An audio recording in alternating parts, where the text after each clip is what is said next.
Matt Gottschalk is the founding partner of Ocean 14 Capital, yes, following on from Oceans 11 and Oceans 12, and Ocean 14 Capital. Max, up to you. Okay, good afternoon, everyone. Maybe what I wanted to do is maybe just introduce myself and how I'm finding myself here on this floor today.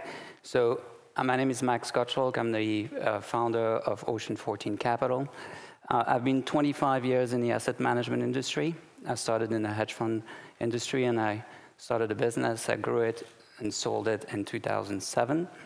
And I've been running a family office since 2013, principal family with a principal family in it. And I've been doing a fair amount of work in philanthropy. So I was chairman of an ocean charity in the UK called Project Zero.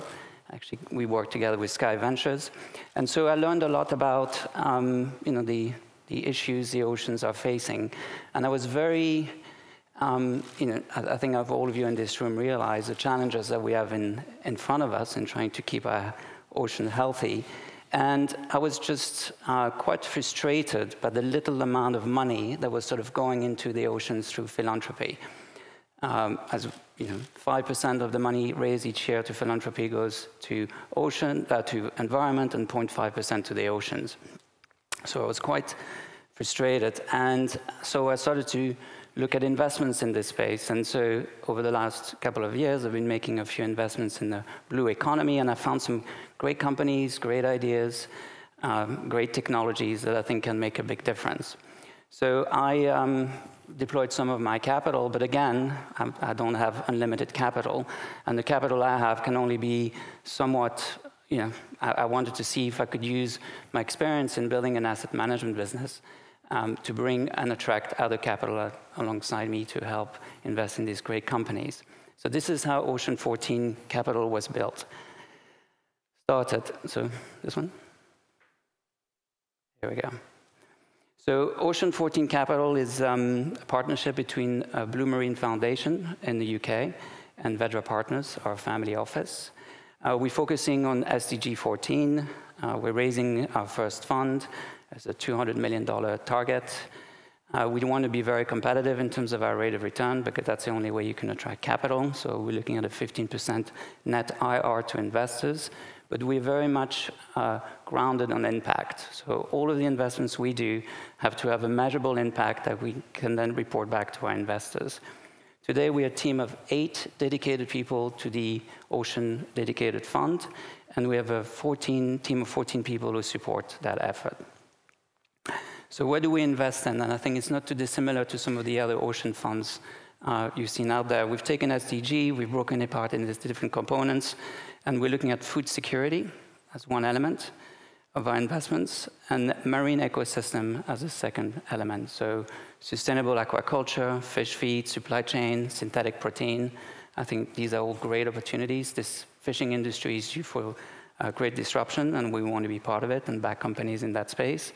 And the second element is around marine ecosystems. So again, bioplastic, circular economy, again, huge opportunities in that space, and then anything that has to do with CO2 secretion and seaweed. We've sort of mapped it all out. That's sort of what the world looks like, but we're sort of focusing both on companies that have high growth potential, but then also need to have a demonstrable impact.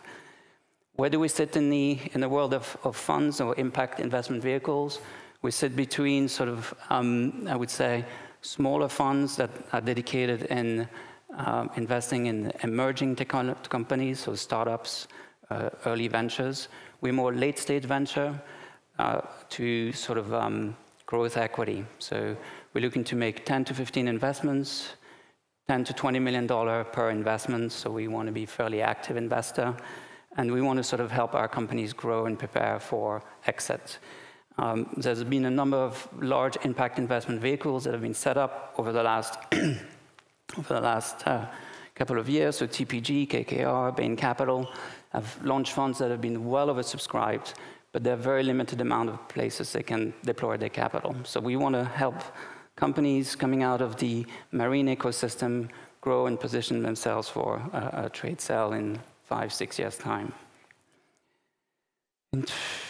So in terms of, I'm running out of time, but in terms of where we sort of sit in the ecosystem is we have put together a really interesting board of scientists, advisors, impact experts that we work very closely with. So they help us source ideas, validate ideas, and also help our companies grow. So I think, have been able to bring together some incredible people, and we're really excited about this journey. So I think that's it for now. Thank you very much.